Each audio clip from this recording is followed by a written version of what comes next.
Welcome to the Healers Café, conversations on health and healing with Dr. Manon.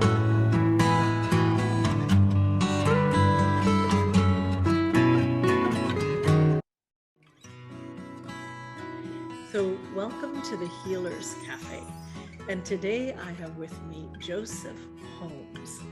And his former training is as a chiropractor. But what we're going to talk about today is something very true and important and true to my heart anyways. He's a survivor of childhood sexual, physical, and emotional abuse, as well as PTSD, disabled combat veteran. He's an Amazon bestseller for over 45 titles published to date, all helping people discover their purpose and create lives full of meaning, significance, joy, love, and success via the spiritual poetry of a guardian angel, Mary Magdalene.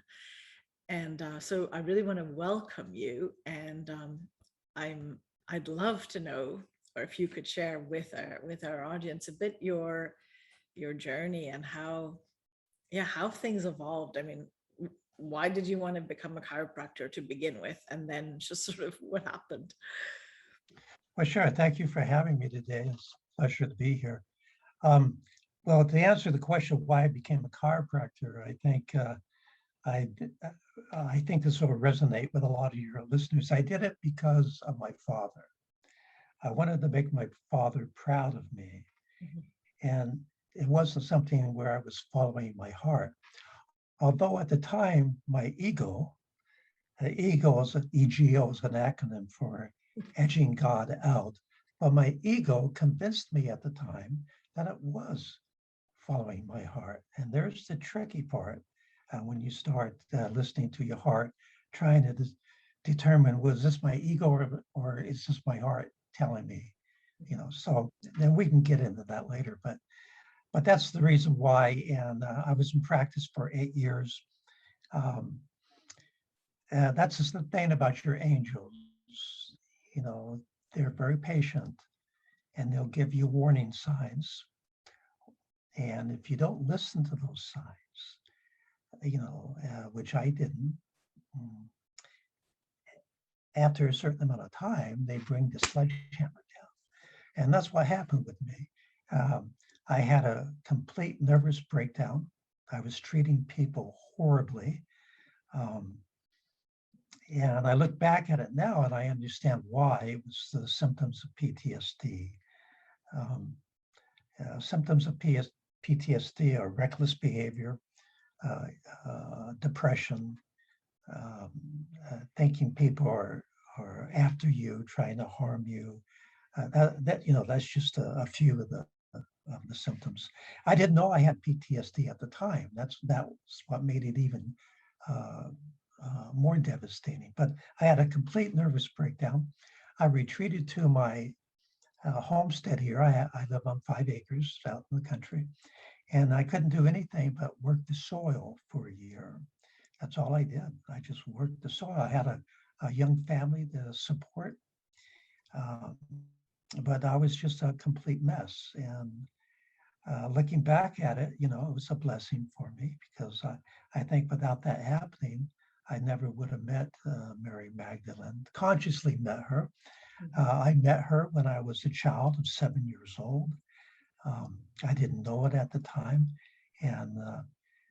But your angels, I get the question a lot, well, how do your angels appear to you? And your angels appear to you in accordance of where you're at mentally and emotionally at the time. So for example, when Mary Magdalene first came to me, I was 7 years old. We were returning from vacation in Arizona, and we always went to a side before coming home each summer. We would take a side trip. And this year, my parents decided to go to Nogales, Arizona. And for me, as a 7-year-old, Nogales was cool because right across the border, there was a town called Nogales, Mexico. And I just thought that was cool. But anyway, we pulled into Nogales late at night, went straight to bed. And the next morning, my two brothers and my parents were up already, getting ready to walk to breakfast. I was lying in bed on my back, and this wave of peace entered the crown of my head, swept through my body and out my feet. At the time, I didn't know what it was, but it felt good, so I wasn't afraid. But, I thought, well, maybe it's kind of weird. I don't want to tell anybody about it, right? So, but anyway, eventually I got out of bed. Well, we're walking to breakfast and we were waiting on the street corner for the light to turn so we crossed the street, and it happened again to me. Now I know it was a wave of grace, and it was Mary Magdalene, because she told me. And that's how your angels work. They'll create these events, like this event in Nogales for me. So later in my life, when I'm actually dealing with my angels consciously and the doubts start coming in, they have that to go back to say, stop doubting. That was me in Nogales. And they have very unique ways of doing that. But anyway, that's what happened. I had a complete nervous breakdown. I couldn't work for the entire year. I just worked the soil. And then I went to a workshop to help me put some perspective on what had happened to me. And in this workshop, it was a deep breathing workshop. Well, it was more than that, but it lasted for a week, and it started on a Saturday. And that Wednesday, we had a deep breathing session at night with the lights out. There was about 10 or 12 of us lying on the floor. And during the session, I opened my eyes and I saw above me just the outline of a pair of eyes. And I thought they were my mother's, who had died a couple of years earlier, but I couldn't tell for sure. But I just assumed they were. I mean, who else would be appearing to me, right? But anyway, eventually the facilitator announced that, in 10 minutes, we're going to turn the lights on. So everybody's start, normalizing your breathing and sit up. And at that time, the eyes expanded, and it was Mother Mary. And for those 10 minutes, she just bathed me in beams of gold and white light. And I didn't know what to make of it. I mean, I knew it was good. It must be a blessing, right? And then at the end of the 10 minutes, she was gone. Well, 2 nights later, I have this out-of-body experience, and I'm taken into these light regions. And a few years later, in 1988, I had this experience with the white light, which everybody was talking about at the time, saying it was the ultimate in spiritual experiences. Well, I was in this bubble of white light for a week, and where I couldn't eat any solid food. And I gradually came out of it. But for that as a reference, when I'm in these light regions, those light regions, for lack of a better term, made that white light pale in comparison. And I had a guide with me. We were traveling, and then we came where we saw this light out in the distance, which I didn't know. I just thought it was a light. I later found out it was the light of Mary Magdalene. And the guide told me, we can't go there. And I said, well, why? I want to go there. He said, no, you'll combust. You can't handle that kind of energy. So I came back into my body, and for 5 solid months, I was in this. I explained this to a Catholic one time, and he said, oh, you were in a state of rapture. So I thought, okay, that's a good word. I was in this state of rapture for 5 solid months. I couldn't work. I'd be in the supermarket, and just out of nowhere, without warning, I just started giggling and laughing, and people would stop and look at me. I mean, this was loud. People down the aisle could hear. And so I was in this state of rapture for 5 months, and then I came out of it. And the people might think, well, gee, what a blessing. Yes, it's a blessing. But when you come out of these states, you have to deal with the mundane world, and that can be very frustrating. And but anyway, I came out, and a few years later, I swore off any more deep breathing because, being in these states of rapture and then having to come out and deal with the mundane, I just didn't want to do that anymore. But a few years later, somebody said, well, there's a deep breathing workshop at the Mission San Luis Rey in Oceanside, California. That's one of the 21 original California missions. It's one of the most beautiful ones. And it's associated with Mother Mary, not Mary Magdalene, Mother Mary. I thought, well, if I take this workshop, maybe I could have a vision of Mother Mary again. And that's why I took it. So I was closing up I'm also a martial arts sensei. And I was closing up my dojo, and I announced, it was a Friday, I announced to my class, no classes tomorrow. I'm going to be taking a workshop. That's all I said. And so I'm locking up. I thought everybody was gone. I was locking up, and one of the mothers came up to me from the parking lot and said, well, why are you taking the workshop? And I swear, Dr. Without thinking, out of my mouth came, oh, to meet Mary Magdalene. So I'm driving home and I'm thinking, no, why did I say Mary Magdalene? I have no interest in Mary Magdalene. I've taken this workshop, so hopefully I can meet Mother Mary again. So I just thought that was odd, So anyway, the next morning, 8 a.m, the facilitator says, okay, we're going to do some deep breathing. And, I'm thinking, oh, no. If I'm going to meet Mary Magdalene, or if I'm going to meet Mother Mary, it's got to be like it was before, at night with the lights out, dark room. So I'm thinking, this is not going to work. But, I'm not going to interrupt the session. So I go ahead, and he said, and we're going to do it sitting in the chairs. And I'm thinking, oh, no, this is. But anyway, I get in the chair, we start the breathing, and there's this, at the church, there's this big open door without any doors. And, Mother Mary pops her head around the corner, and I see her, and she comes up in front of me, and she's got Mary Magdalene with her, and they're both wearing these long black capes, which I have no idea why they're wearing black capes, which plays into my doubting later on, but at the time I had no idea. And they start just circling me, giggling and laughing, and just kind of having fun. And then Mother Mary says, I want you to lie on the floor. And I'm thinking, I can't lie on the floor, everybody's in the chairs.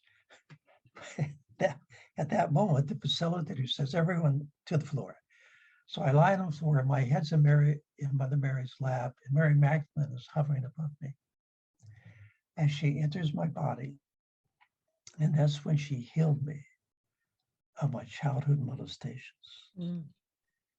Before that time, I never spoke, I never told anyone about my molestations.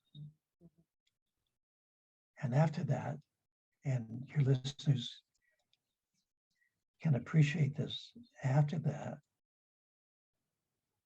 I started talking about them, telling people about them, writing about them, giving interviews about them, about my molestations.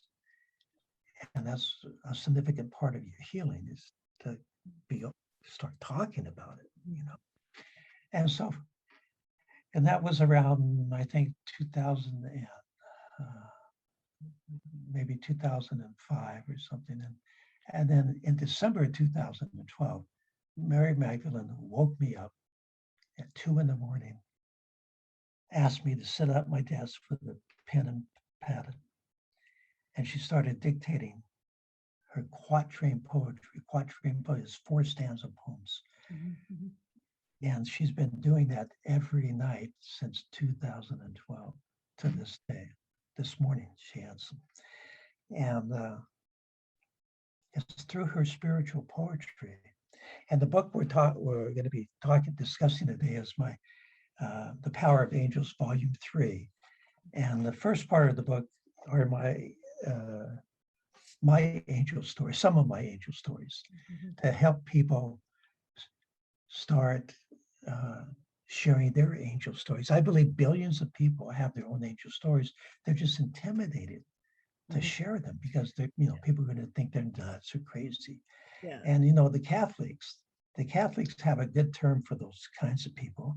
They're called mystics and saints, right? So when you start sharing your stories, you're in good company, all right? And but that as you share your stories, and for people who say, well, I can't remember or I don't have any angel stories, then use other people's. Right. But just start talking about angel stories, because that will lay the groundwork for your healing to begin. And it also helps you discover your life purpose. Yeah. And then I call this the Trinity of creating a life full of meaning, significance, joy, love, and success. But before you go there, I just ask you a few questions of what you've already shared. Sure. So I find it's interesting that, I mean, for you, it was black and white, no pun intended, but it was clear, right? Mm-hmm. That it's like a true visitation, and I'm thinking like, because you mentioned that the poems that are being downloaded to you from I can't say the word, Magdalene, I can't say her name. Say it again. Well, I call her Maggie. Maggie, that's easier. I call her Maggie as a nickname, as opposed to Mother Mary. I think I can totally do that. Okay, but that they're also non-secular and non-religious, and right. I had spiritual. Mm-hmm. Yeah, and I had an experience when I was quite young. I was traveling, and I was actually held at gunpoint for what would be a rape. I was alone in a room with somebody. It was very, very intense, but I remember so clearly this incredible light that came through the window, but it went beyond the window, and it was like, because of course I was 15, so I was panicked. I was aware there was a gun, I don't know the trauma of all of this, but it was very, very traumatic. But this light that was sort of yellow white was so strong that I just felt like I turned around, I looked in the mirror, and I just saw this beautiful person, which was me, just looking there with this light. And I just knew that I could do whatever I needed to do to get out there alive. It was like there was like no doubt about the experience, right, and or about the power of this. But then later, as your mind goes into right, your ego, exactly, edging God out, ego. Yeah, exactly. Yeah, I was like, well, how is that? How do I know that it's true? Is this? And then, I look at organized religion, and I look at all the things that have gone wrong as well, and the organized crime that some of these institutions are. And I was like, well, I don't really want to have anything to do with that. And so. Hi, I'm Dr. Manon Bolliger, and I wanted to take a moment to thank you for watching these podcasts. If you haven't subscribed, please do. Also, feel free to leave comments and like it. This way, more people get to find out about this work and about other choices for health. So I think it's really important that that we all share this information. I have a free gift to you. It's a 7-sequence email that has tips for every day, and it's a little insight about how to live your life when it comes to health. And it's very much built on how I managed to overcome stage 4 cancer and what it took. So I would love you to have this, and thank you once again for listening to these podcasts. And so it took me quite a while to connect to the spiritual component as a part of me, like that. It's just, it is, that's all. And Sure. And it's amazing how you these things, at one point. It's only when I was much later on, I had stage 4 cancer, and I didn't want to go ahead with the procedures that were suggested for me. And that's when I had that second moment where I went, it's not my time. And so I decided, I'm going to leave. I'm going to step out of this, oncology ward, and I'm finding another way. And again, I had that strength and that clarity. So I haven't seen the angels per se, but it feels like that there is something else, and that's always sort of stayed with me as I can't deny that. Well, yeah, I think you'll get more answers later on. Right.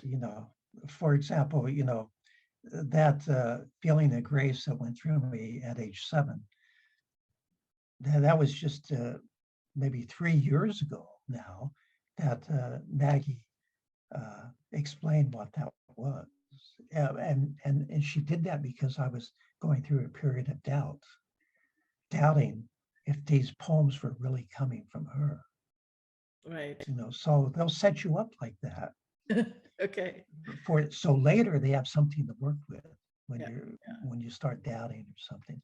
And that's what these poems started coming in December 2012. And when she woke me up and I started dictating, I asked her, I said, do you mind if I call you Maggie? I said, I know Maggie's not a nickname for Magdalena, but, and next to Melissa, Maggie's one of my favorite names. And she said, of course, you can call me Maggie. So at the time, we were calling these notes, love notes from Maggie. And then in April, so just a few months later, I started having real doubts, right? Did this really happen? Was it an angel? Was it really Mary Magdalene? And so on, right? And so I made a demand. One morning I said, I want proof. I want proof that these are really coming from you. And I said, I don't want anything nebulous, like a hazy, this or that. I said, I want something that nobody can argue. And so a day went by, nothing happened. Her poetry kept coming. A week went by, nothing happened except the poetry. A month went by, nothing happened except the poetry every night. So I eventually forgot about it, my demand. And then July, so April, May, June, July, 3 months later, she says, I want you to start publishing these. And so I thought, okay, if I'm going to publish these, maybe I should get some reviews. And I didn't want to go to my friends because they were just going to be nice. I wanted some honest reviews. So I went to this website that has thousands of people on it. They provide different services like voiceover, video editing, just different services. And I thought, God, this would take me forever. So I'm very visual. So I just started going through the people's photographs real quick. And I said, if I see somebody that resonates with me, I'll stop. So I'm going through these photos and I see this picture of this woman, and I stop and I look down and her name is Angelina. And she provided a service, but not reviews or anything. But Maggie, Mary Magdalene, told me send her an email. So I sent her an email, and I didn't tell her anything except I have some poems. That's all I said. I have some poems. I'll pay you for your time to read them. If you feel like giving me a review, that'd be great. I won't pay you for the review. I'll pay you for your time. You don't have to give me a review, good or bad. I just liked an honest review. And she writes back and she says, well, no, that's not the service I provide. So you would think I would move on, but Maggie says, no, stay with her. So we went back and forth for 2 or 3 days. Well, And finally, just out of, I think, exasperation, she writes back and she says, fine, send me some poems. So this time when I send her the poems, I tell her the story of Mary Magdalene, me calling her Maggie. So the next day, the next morning, I get an email from her. It says, Joseph, I have to tell you this. I love these poems, but I have to tell you this, and you're not going to believe me, so I'll send you proof. Everybody knows me as Angelina today.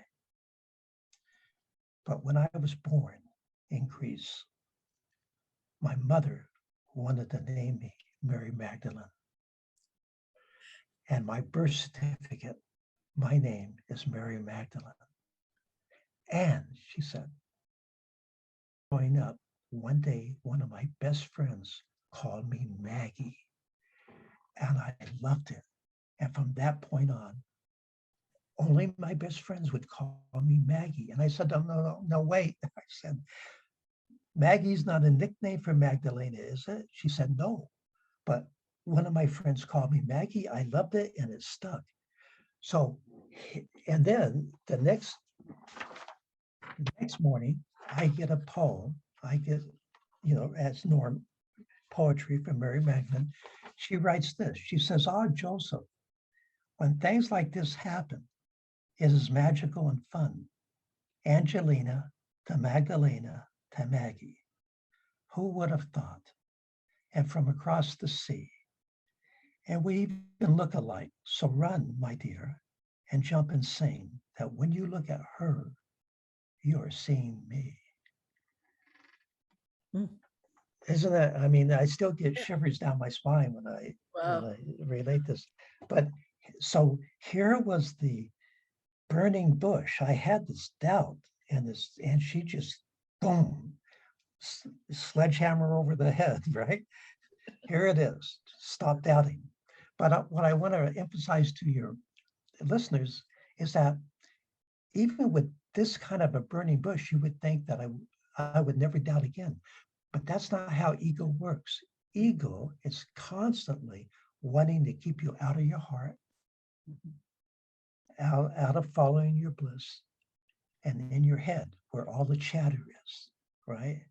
Yep. And so doubts, but now whenever a doubt comes in, I don't have to say anything. She just nips it in the bud with something. Yeah, and then after I got the email from her, I looked down at her name, Angelina, and I thought, oh my God, I broke it. It's Angel, Angel. Just amazing. And once your listeners start sharing their angel stories, these kinds of things begin to happen. But you have to be, a host one time, a podcast host once asked me, well, why you? Why did Mary Magdalene choose you? Right. I said, and no one had asked me that before, and so I never actually thought about it. So right there on the spot, I thought, well, I don't think it was a matter of choosing me. I think it was a matter of me being receptive.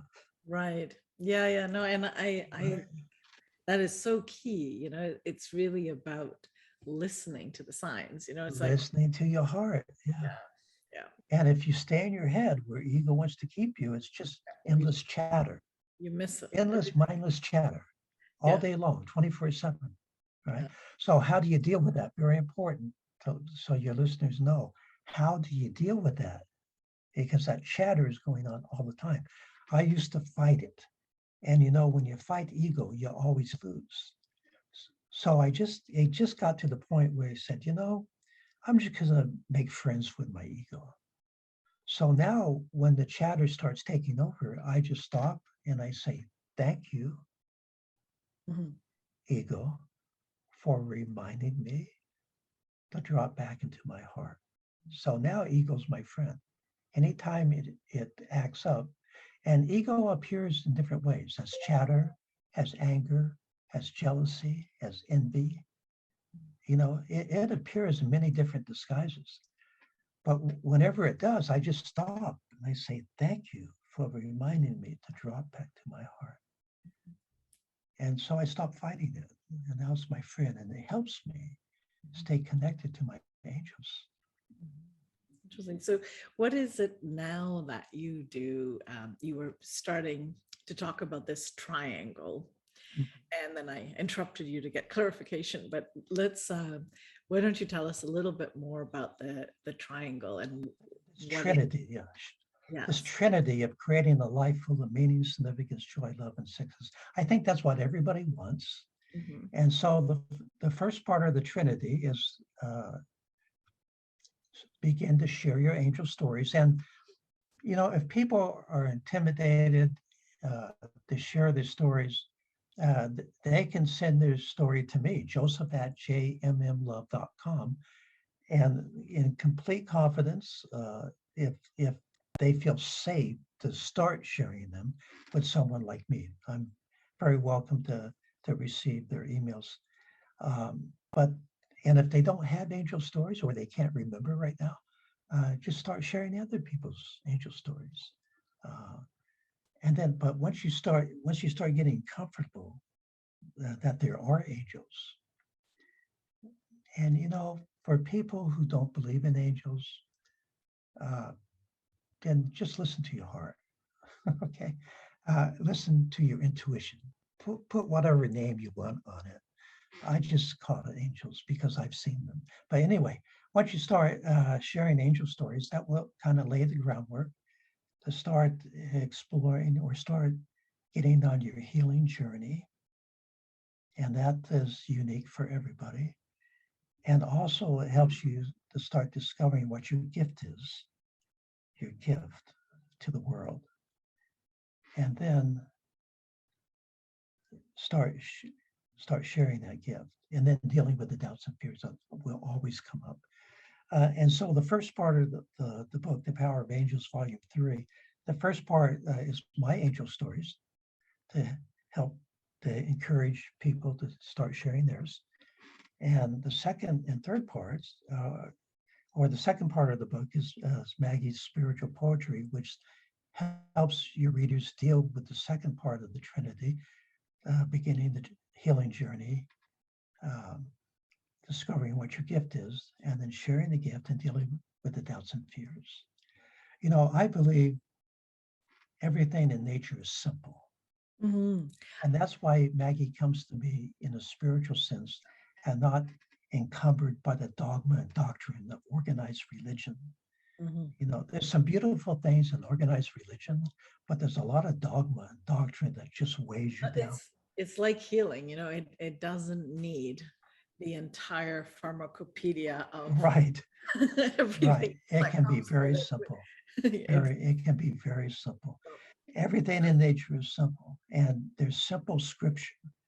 And one simple scripture is that your gift will make room for you and bring you into the company of extraordinary souls, right? Your gift. It doesn't say your education will make room for you.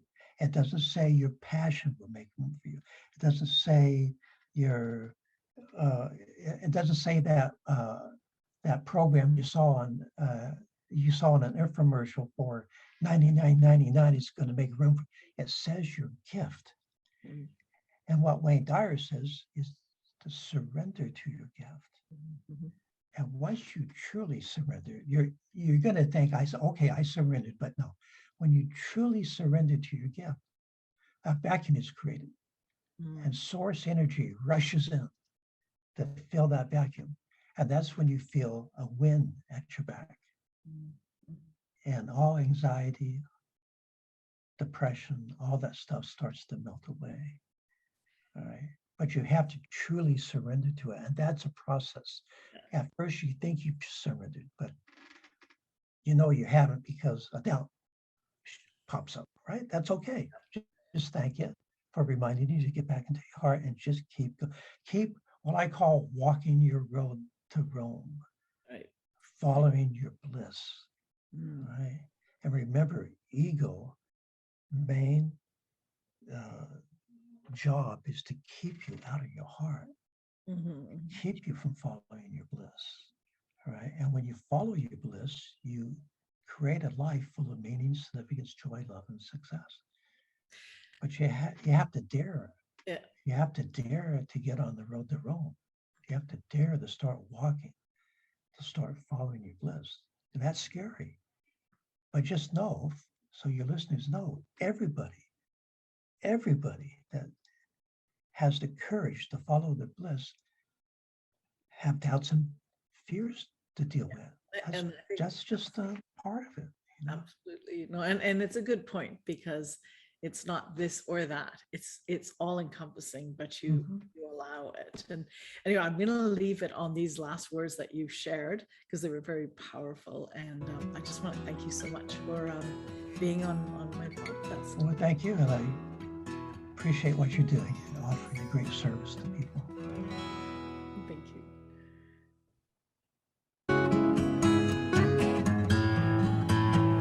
Thank you for joining us at the Healers Café with Dr. Manon. For more information, go to drmanonbolliger.com.